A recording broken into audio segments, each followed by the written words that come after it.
A lonely cowboy expected a wife in name only. But why did the quiet woman who stepped off the stagecoach make him question the promise he thought he could keep? The rifle hit the cabin wall with a sharp wooden crack before dawn. Outside, wolves howled beyond the lower fence while fresh snow swallowed every footprint. Clara stared at the note beside the loaded gun, then looked toward the loft where the man she had married only yesterday slept without knowing she was awake. Why would a husband who refused her heart risk everything to protect her? If this story moves you, share your thoughts in the comments. The stagecoach lantern appeared between the dark pines long after sunset. A moment later, the wheels struck the frozen ruts outside Copper Ridge Station with a hard wooden crack. The horses came in blowing steam, their harness rings shaking in the cold. Snow had begun to gather along the brim of Silas Mercer's hat, but he had not moved from beneath the faded awning in nearly an hour. One hand rested inside his coat around a worn photograph. The woman's face had almost vanished beneath creases and thumb marks. Clara Whitfield, a widow from Missouri, a stranger who had agreed, through 6 careful letters, to become his wife. Silas studied the picture once more, then folded it and placed it near his heart without meaning to. He had not come searching for love. He needed someone who could keep the stove lit, preserve food, tend the cabin when cattle work carried him across the ridge, and manage supplies through a Montana winter. Someone willing to share his legal name without asking him to offer the part of himself he had buried 12 years before. He had already decided she would have the downstairs bedroom. He would sleep in the loft. A marriage certificate might join 2 names, but it would not give him the right to demand comfort from a woman who barely knew him. The coach stopped. The driver climbed down stiffly and opened the door. First came his gloved hand, then a weathered brown suitcase. Then Clara Whitfield stepped onto the frozen ground. Her coat was too thin for the mountain cold. Dust from the long journey marked the hem of her dark dress, and loose strands of chestnut-brown hair had escaped beneath her bonnet. She stood straight despite the stiffness in her legs. 2 men lingering near the station stove looked through the open doorway. Their eyes moved from Clara to Silas and back again. Clara noticed. She did not lower her gaze. Silas stepped forward. "Clara Whitfield?" She studied his face against the photograph he had mailed her. "Yes." "Silas Mercer. I recognized you." Neither smiled. Behind her, the driver placed the suitcase on the platform and shut the coach door. Within minutes, the wheels were moving again. Lantern light rolled away between the pines until Clara stood alone beside a man she had never touched, with an unknown road climbing into the mountains. Silas reached for her suitcase. Clara's fingers tightened around the handle. He stopped. For one quiet second, neither spoke. Then he opened his hand and waited. Clara looked at him carefully before releasing the case. That small pause told her more than the promises in his letters. Silas secured the suitcase behind his saddle. "You can ride behind me." Clara mounted with care. She held the back of the saddle rather than putting her arms around his waist. The trail climbed beyond Copper Ridge through narrow rock passes and stands of black pine. Frozen creek water shone beneath the moon. Far below, the scattered lights of town disappeared one by one. Silas turned now and then to make certain she remained steady. He did not ask whether she was afraid. Clara did not tell him she was. Halfway up the mountain, wind swept snow across the trail. Silas stopped beneath a leaning pine, removed his heavy outer coat, and held it back to her. "I have a coat," Clara said. "You came dressed for Missouri." She hesitated, then accepted it. The wool smelled of cedar smoke, leather, and cold air. It held the warmth of his body. Several miles later, the horse slipped on a patch of ice. Clara's hand closed around the back of Silas's shirt. He felt it. She released him as soon as the horse steadied. Mercer Ranch appeared after dark.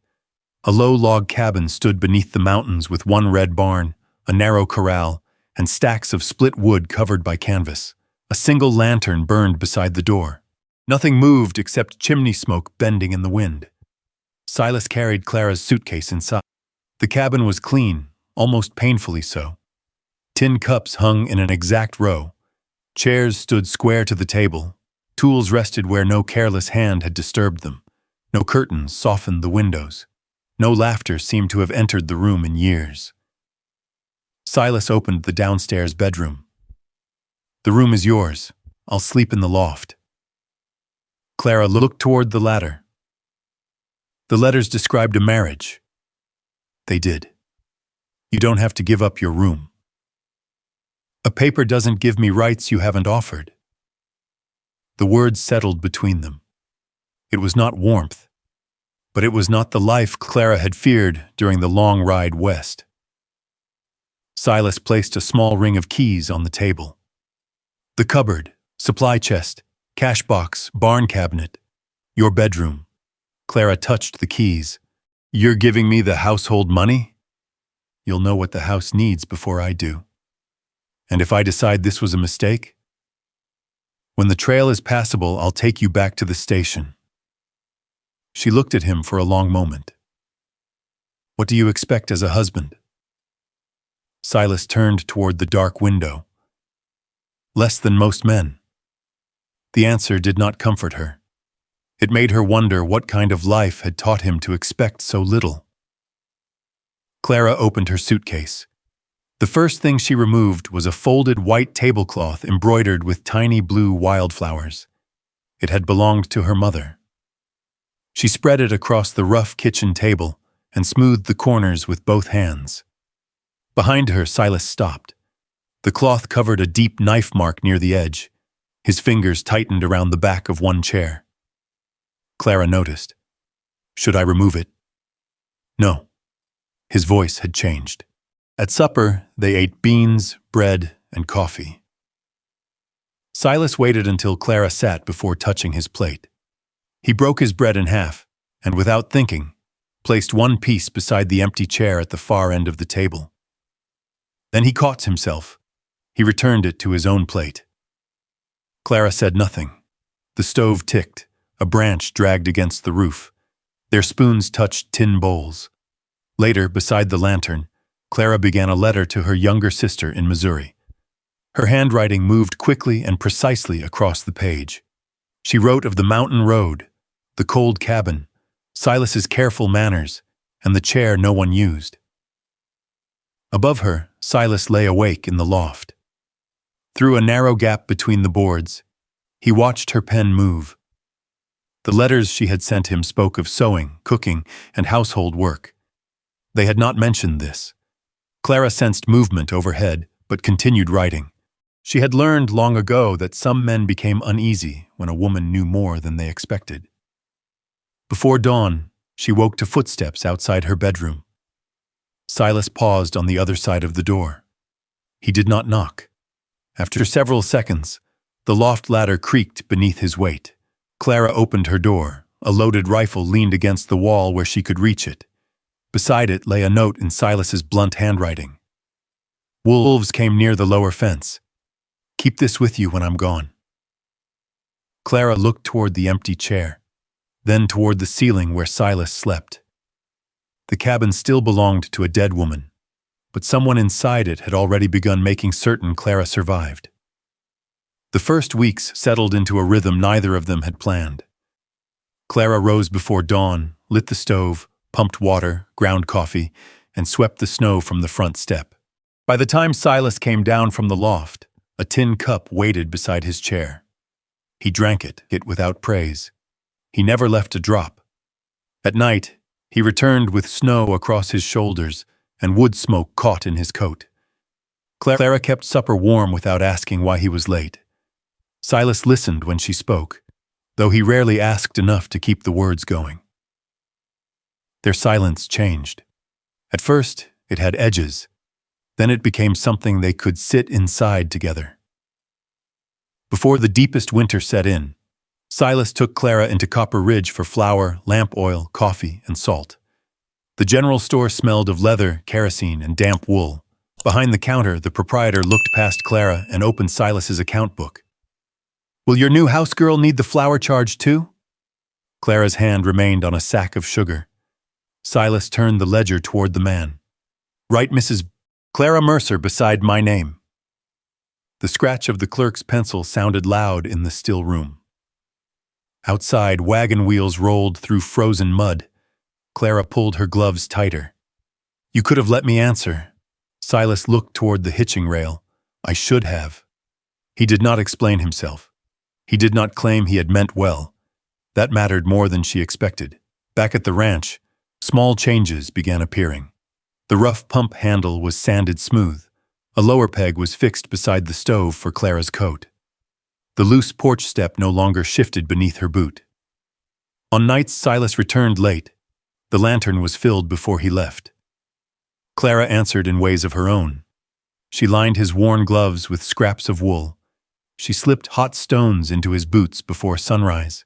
She saved the soft center of the bread for his plate and repaired the torn lining of his winter coat with thread so neat he had to search for the seam. Neither thanked the other. They simply noticed. One afternoon, clouds gathered over the western ridge, dark and heavy. Silas saddled his horse. 3 cattle broke toward the upper pasture. "The storm will be here before sunset," Clara said. "I've crossed that ridge and worse." She stood in the doorway, holding his coat closed beneath her chin. A man surviving worse does not make this safe. The corner of his mouth almost moved. Then he rode out. Snow began before dusk. By nightfall, the trail had disappeared. Clara reheated the stew once, then again.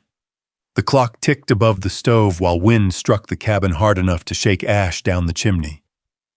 Near midnight, hooves slammed against the corral fence.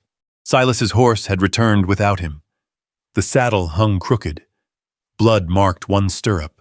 Clara wrapped herself in blankets, took the rifle and tied a rope around her waist. Outside, the wind tore the lantern flame away within minutes. She followed the fence line by touch. Snow filled her boots. Branches cracked in the darkness. Each hoofprint vanished almost as soon as she found it. Beyond the lower pasture, a horse whinnied. Silas lay near a fallen pine, one shoulder trapped beneath a heavy limb. His face had gone pale with cold. "Go back," he said. Clara ignored him. She looped the rope around the branch and tied the other end to his horse. With the animal pulling and Clara forcing the rope higher, the pine shifted enough for Silas to drag himself free. His right arm hung useless. She helped him onto the horse and walked beside him through the storm. When he began sliding from the saddle, Clara reached around his waist and held him upright against her. Neither spoke of it when they reached the cabin. Inside, she cut away the frozen cloth around his shoulder. "You can be modest after you stop shaking." Silas tried to object, but his teeth struck together. Clara wrapped him in blankets and pressed a cup of coffee into his hands. Their fingers met around the warm tin. He looked up. Steam moved between their faces. "I think this is the warmest coffee I've ever had." Clara lowered her eyes. Outside, the storm buried the porch. Inside, she stayed beside him until his hands stopped trembling. The snow closed the trail for 3 weeks. Silas could not lift much with his injured shoulder, and frustration sharpened his movements. Clara brought out a brown bottle wrapped in linen and placed it beside his cup. "My mother's liniment. You've been watching me? You've been hurting." He left the bottle untouched while she sat there. The next morning, it was half empty. A few days later, Clara found an old rocking chair in the woodshed with one cracked runner. She dragged it inside and left it near the fire. By evening, it stood repaired, polished, and steady. Silas said nothing. Clara sat in it with her sewing. The chair gave one soft wooden creak. Silas stopped near the stove as if the cabin had spoken in a voice he remembered. Later that week, he found the woodshed reorganized. Heavy logs were stacked waist-high. Kindling sat close to the door. Tools hung where he could reach them without straining his shoulder. Did I change too much? Clara asked. Silas looked over the work. No one has ever changed anything here for my sake. The words escaped before he could take them back. That night, Clara wrote beneath the lantern, while Silas slept uneasily in the loft. A single name drifted down through the dark. Emma. Clara's pen stopped. The rocking chair moved once beneath her, then went still. The next morning, she placed 2 cups of coffee on the table. Silas came down slowly. He looked toward the untouched chair at the far end, then took his cup. His hand trembled. My wife's name was Emma. The stove cracked sharply. Snow slid from the roof outside. Silas stared at the empty chair. She died while I was trying to save her. Clara remained across from him, both hands folded around her cup. The marriage she had entered was not occupied by 2 people. It was occupied by 3, and one of them had been dead for 12 years. Silas sat with both hands around his coffee, though he did not drink. The fire had burned low. Gray morning pressed against the windows, and frost feathered the corners of the glass. Emma took sick during an early winter, he said. Clara waited. The doctor in Copper Creek had medicine. She told me to go before the snow got worse. His eyes remained on the cup. The storm came over the ridge before I reached town. I spent the night in a line shack with half a roof and no horse blanket. When I got back the next afternoon, she was gone. The clock clicked above the stove. Clara asked, Did she tell you to ride? Yes. Then she trusted you to return. Silas looked toward the empty chair. She trusted the wrong man. Clara did not tell him he was mistaken. Some grief could not be argued out of a person. She picked up her sewing and let the fire speak for both of them. Several evenings later, Silas watched her address another letter. Who taught you to write like that? My father. She dipped the pen carefully. He practiced law in Missouri. He believed every paper deserved to be read twice, especially the ones written by men in clean coats. Silas leaned one shoulder against the wall. Clara told him how she had copied deeds, tax records, marriage contracts, railway filings, and court petitions. After her father died, another attorney kept her work but placed a white clerk's name beneath it. Her husband later made her leave the office. He said a wife who argued over words brought shame into a home. Silas's face tightened. Did he hurt you? He never needed to raise his hand. Clara folded the letter. He only made certain nothing I said changed anything. She looked toward the lamp. By the time he died, I had become very good at standing in a room without being seen. Silas answered quietly, I see you. Clara met his eyes. Seeing a person is easier than making room for her. His gaze shifted toward Emma's chair. Christmas came beneath 3 feet of snow. Clara baked preserved apples under a thin crust and fried the last salt pork. Silas fixed a pine branch above the mantel and gave her a new bottle of ink with 6 sheets of fine paper. She gave him a gray scarf knitted from yarn in her suitcase. He wrapped it around his neck once, then took it off when emotion crossed his face too quickly. The next morning, Clara saw him wearing it in the barn. For a little while, the cabin felt less guarded. Then her broom caught beneath the loft ladder. A loose board shifted, and a small wooden box slid into the light. Clara stood very still. She lifted the lid only far enough to see Emma's wedding ring, a faded photograph, a tiny knitted stocking, 1 dried blue flower, and a sealed letter addressed to Silas. She closed the box at once. The letter remained untouched. She replaced everything exactly as she had found it and pushed the box back beneath the ladder. But the dust line had moved. Silas noticed that evening. Did you open it? Clara set down the coffee pot. Yes. Did you read the letter? No. He stared too long. That pause was enough. The box was private, he said. I understood that when I saw what was inside. Then why open it? Clara's face changed. Because I did not know a dead woman required permission before I swept beneath her husband's ladder. Silas flinched. Do not speak of Emma that way. Her chair scraped hard against the floor. I have cooked in her kitchen, sat around her chair, and slept beneath her memories without asking you to remove one of them. Silas said nothing. But I will not remain where my word is examined like evidence every time your fear needs someone to blame. She went into her bedroom and closed the door.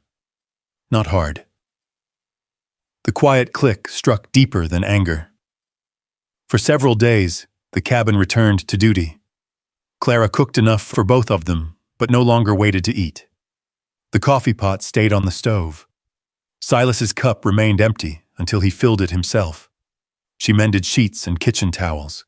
His torn glove lay untouched beside the door. Silas spent longer hours in the barn. At night, the rocking chair did not move. Then he saw Clara's suitcase open on the bed. 2 dresses had already been folded inside. The trail was still buried, but spring would come. That evening, Silas carried Emma's wooden box to the barn and sat beneath the hanging lantern. Horses shifted softly in their stalls. For 12 years, he had feared the letter contained blame. His thumb broke the wax. Emma's words were brief. She knew she was dying. She thanked him for riding after medicine. She wrote that if he returned too late, the storm had taken her, not his failure. Her final line blurred before him. Live where I could not, and let kindness enter when it finds the door. Silas lowered the page. For the first time in 12 winters, he cried without turning the grief into punishment. Later, he stood outside Clara's bedroom and knocked. When she opened the door, he remained in the hall. I doubted you because believing you meant opening the letter. Clara watched him. I was wrong. He did not ask for quick forgiveness. He carried Emma's chair away from the table. Clara stopped him. You do not have to erase her. I'm not. He placed the chair beside the east window, where the morning light first entered the cabin. Then he brought Clara's repaired rocking chair to the table. I'm giving you a place that is yours. Clara sat slowly. Silas poured her coffee and waited until she drank first. That night, he admitted he had expected a wife in name and duty. He had not expected her letters beside the lamp, her footsteps before sunrise, or the fear he felt when he saw her suitcase packed. Clara held his gaze. I will not stay because you are afraid to lose someone again. I want you here because the house becomes wrong when you are not in it. It was not love spoken aloud, but it was the first truth he had offered without hiding behind work. By early spring, water moved beneath the creek ice. They cleared the trail together and planted seeds in shallow boxes by the window. Then 3 riders appeared on the mountain road. The man in front introduced himself as Edwin Barrett of the Northern Western Railway. He handed Silas several stamped documents. The company now holds the Mercer Spring, the lower pasture, and the access trail. Silas looked at the papers. That land is mine. Not according to the government. Clara took the documents. Her eyes moved once across the first page, then returned to the seal. This document is false. Barrett smiled at her. And what would a rancher's wife know about government land? Clara raised her eyes. Enough to know the man who signed this had been dead 6 months. Edwin Barrett's smile thinned. Silas took the papers from Clara, but she held one corner long enough to keep him from folding them. Not yet, she said. The ink may matter. Barrett glanced toward the 2 riders behind him. You have 10 days before railway crews begin marking the lower pasture. Then he turned his horse and rode back down the mountain. Inside the cabin, Clara spread the documents across the blue wildflower tablecloth. The lamp burned low while rain tapped against the thawing roof. She found one lie after another. The county seal belonged to a district east of Copper Creek. The survey number had not existed on the date written at the top. The acreage described more land than the valley could hold. The witness spacing matched an old deed copied by hand. These mistakes prove carelessness, Clara said, not intent. Silas stood behind her chair. What proves intent? The original survey, or the man who changed it? The next morning they rode to Copper Creek. Mud pulled at the horses' hooves along the wagon road. At the courthouse records office, a tired clerk searched 3 shelves before admitting the Mercer survey volume was gone. No receipt? Clara asked. The clerk shook his head. Barrett appeared in the hallway as if he had been waiting. He offered Silas a settlement small enough to be insulting, and told Clara the matter did not concern her. She closed the record book. A man threatening my husband's land is standing inside my concern. Silas took 1 step forward. Clara rested her hand against his sleeve. He stopped. The following day, the lower fence was cut. 7 cattle wandered toward the ravine, and 1 calf came back limping. Before sunset, a rock shattered Clara's bedroom window. A strip of paper was tied around it. Take the eastbound coach. Silas reached for his gun belt. Clara stood between him and the door. If you strike Barrett, he becomes the injured man. He threatened you. Then help me prove it. She smoothed the note beneath the lamp. The capital R leaned backward in the same peculiar way as a handwritten correction on the false survey. Silas removed his gun belt and laid it on the table. An old tax receipt led them to Amos Dale, a retired surveyor living beyond Copper Creek. Dale's cabin smelled of tobacco and damp wool. At first, he denied knowing Barrett. Then Clara placed the forged papers before him. His hands began to shake. He admitted the railway had ordered him to redraw several valley lines. When he refused, Barrett threatened his son's freight contract. I won't testify without proof, Dale said. Before they left, he told them field copies might remain in an abandoned survey cabin near the northern ridge. Silas and Clara departed before daylight. Spring had made the mountains more dangerous than winter. Snowmelt rushed through Copper Creek, and black mud hid beneath patches of ice. Clara rode her own horse now. At a narrow crossing, the animal slipped. Silas reached for her reins, then stopped when she steadied herself. He released his hand at once. Clara noticed. They continued side by side. The survey cabin leaned beneath 2 broken pines. Half the roof had fallen in, and mice had chewed the corners from old maps. Clara searched the drawers and wall cracks. Beneath the mapping table, she found a loose plank. Inside were a torn Mercer field map, an unused county stamp, altered boundary descriptions, and a narrow payment ledger bearing Barrett's initials. One entry ordered the Mercer Spring transferred into railway control. There were other ranch names, too. This was never only about us, Silas said. No, Clara answered. But proving what happened here may save the rest. Hooves sounded outside. Silas extinguished the lantern. They climbed into the narrow loft as 3 men entered below. One spoke of burning the records. Another mentioned the woman who read papers like a clerk. Barrett wants her frightened before court. Clara shifted. A board creaked. The room went silent. Silas pressed the ledger into her hands. When I draw them outside, take the rear opening. I'm not leaving you. This is not me deciding for you. His voice stayed low. It is me asking you to carry what we came for. Clara took the ledger. Silas kicked open a side shutter and fired 1 shot into the air. The riders rushed outside. Clara slipped through the rear opening and ran for the horses. 1 man circled the cabin and seized her reins. She pulled Silas's spare knife and cut the loose saddle strap beneath him. When he yanked hard, the saddle slid and dropped him into the mud. Clara mounted. Silas came through the trees behind her with 2 riders close. They raced toward the flooded creek. Clara crossed first.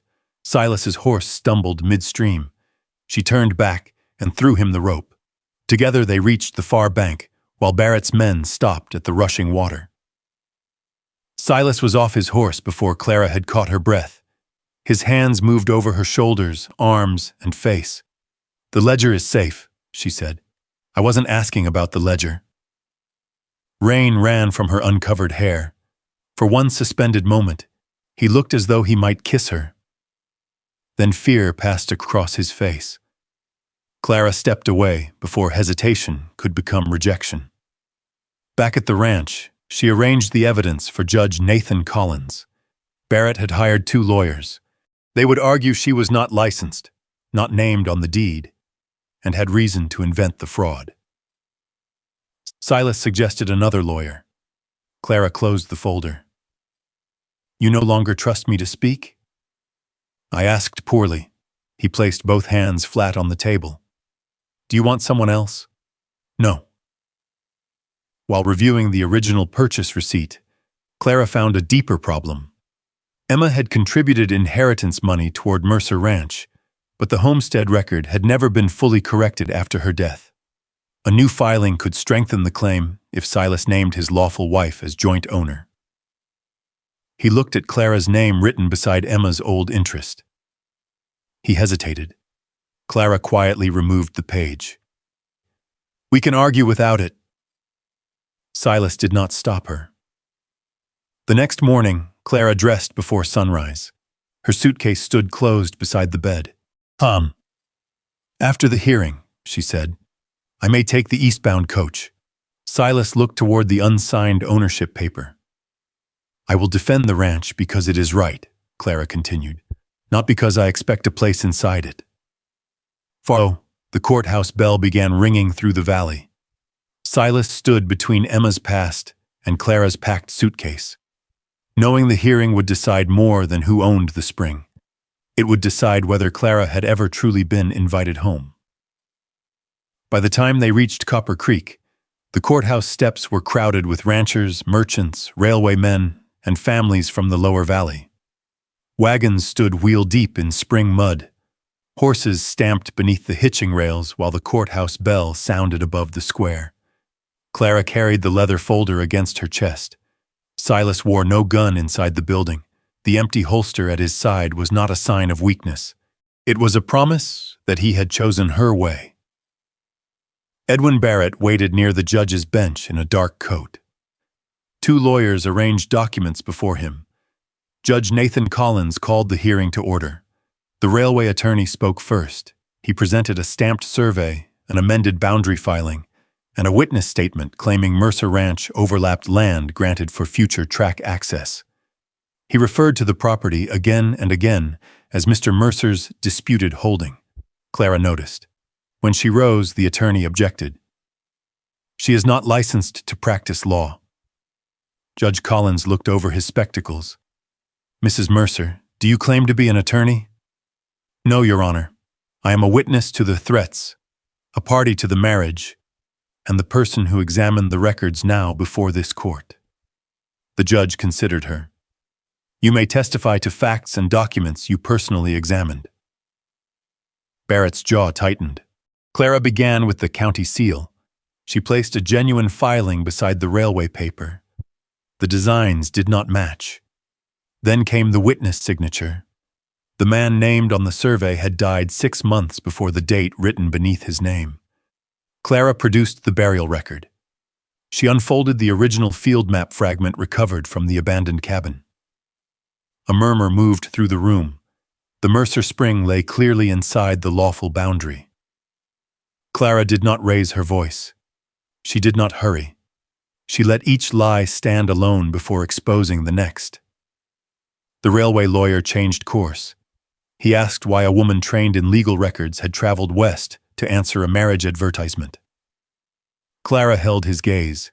"Because knowing the law did not prevent men from deciding my life without consulting me." He asked whether she resented powerful men. "Only when they forged documents." A quiet laugh passed through the benches. Judge Collins struck the gavel. Then the attorney turned toward Silas. "Mrs. Mercer has no financial interest in this ranch. Her name appears nowhere on the deed." The room fell still. Judge Collins looked at Silas. "Is that correct?" Silas rose. "It is." "And do you consider your wife a temporary dependent or a lawful partner in the property?" Clara did not move. She would not ask to be chosen. Silas walked to the clerk's table. The ownership form lay inside her folder, still unsigned. He picked up the pen. For one moment, his hand paused where Emma's earlier interest appeared in the record. Then he wrote carefully, Silas Mercer and Clara Whitfield Mercer, equal owners. He signed beneath both names.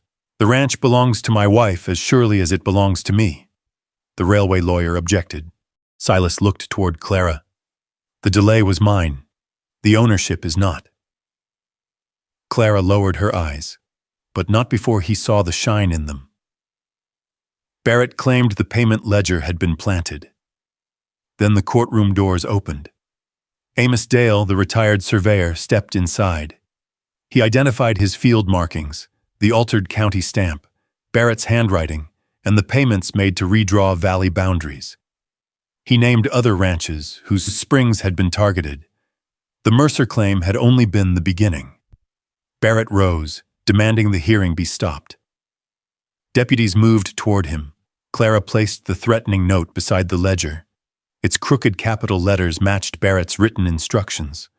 Silas started to stand. Clara touched 2 fingers to his wrist. He remained seated. That quiet restraint said what months of protection had not. He trusted her truth more than his anger. Judge Collins delivered the ruling. The railway claim was fraudulent. The Mercer boundary would remain intact. The spring and lower pasture belonged to Mercer Ranch. The joint ownership filing was accepted. The gavel struck. For a moment, Clara did not breathe. Her name now belonged to the land she had defended. Outside, wagons rolled through the mud while people gathered around them. Their voices seemed far away. At the hitchings rail, Silas said, "You saved everything I built." Clara shook her head. "We protected what we are still building." She placed her hand in his. At the stage station, the eastbound coach waited with its door open. Clara's suitcase remained tied behind Silas's saddle. He did not assume. "Do you still mean to go?" Clara looked toward the coach, then toward the mountains. "I meant to leave a house where I had no place." Silas waited. "That is not the house waiting above Copper Ridge anymore." The driver called for passengers. Clara did not move. Silas tightened the rope around her suitcase, and they rode home, side by side. Weeks later, spring covered the lower meadow with wildflowers. Fresh curtains hung in the cabin windows. Seedlings filled the porch boxes. Clara's records shared a shelf with Silas's ranch ledger. Emma's chair remained beside the east window. Morning's light still touched it. One evening, Silas brought Clara onto the porch and placed a cloth-wrapped object in her hands. Inside was a bluebird carved from mountain cedar. "When did you begin this?" she asked. "The night you left the liniment beside my coffee." "And when did you finish it?" "The day I put your name on the deed." Silas looked toward the open door. "I expected a loveless marriage. I thought love belonged to the life I lost." Clara waited. "You taught me the difference between remembering and refusing to live." Her fingers closed around the little bird. "You matter before the coffee is poured," he said. "You matter when the work is finished. You matter when you disagree with me. You matter in every tomorrow I can see." Clara's eyes filled. "Then do not offer me gratitude when what you mean is love." Silas stepped closer. "I love you, Clara." She placed one hand against his coat. "I know." She let him wait through one long breath. "I love you too." Their first kiss was quiet and brief. Inside, Clara placed the carved bluebird on the window ledge beside Emma's dried blue flower. "A house can remember one life without refusing another," she said. Silas pulled Clara's rocking chair beside his, near the fire. Night settled over Mercer Ranch. 2 cups rested on the blue wildflower tablecloth. Clara's legal folder lay beside Silas's ledger. Outside, both names stood painted across the ranch gate. Inside, Clara read a letter aloud while Silas sat close enough for their shoulders to touch. When the wind shook the cabin door, neither looked up. They already knew the other was there. Perhaps that was the greatest gift either of them ever received. It was never the ranch, the deed, or the courtroom victory. It was the quiet certainty that home had become a place where two hearts could finally rest without fear. If you've ever carried an old sorrow so long that it felt like part of your name, you may understand Silas.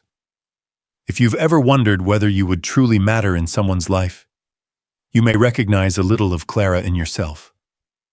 Their journey reminds us that love does not ask us to erase the people or the pain that came before. Real love makes room for healing. It honors yesterday while still believing tomorrow deserves a chance. Sometimes the strongest promise is not spoken in front of a crowd. Sometimes it is simply another cup of coffee waiting on the table, another chair pulled a little closer to the fire, another ordinary morning shared with someone who chooses to stay. I'd love to know what touched your heart the most. Was it the bluebird by the window, Emma's final letter, or the moment Silas wrote Clara's name beside his own? Share your thoughts in the comments. Your reflections may encourage someone else who needs hope today. If stories of enduring love, quiet courage, and second chances speak to your heart, I hope you'll join us again. There are many more journeys waiting just beyond the next trail, and I'd be honored to share them with you.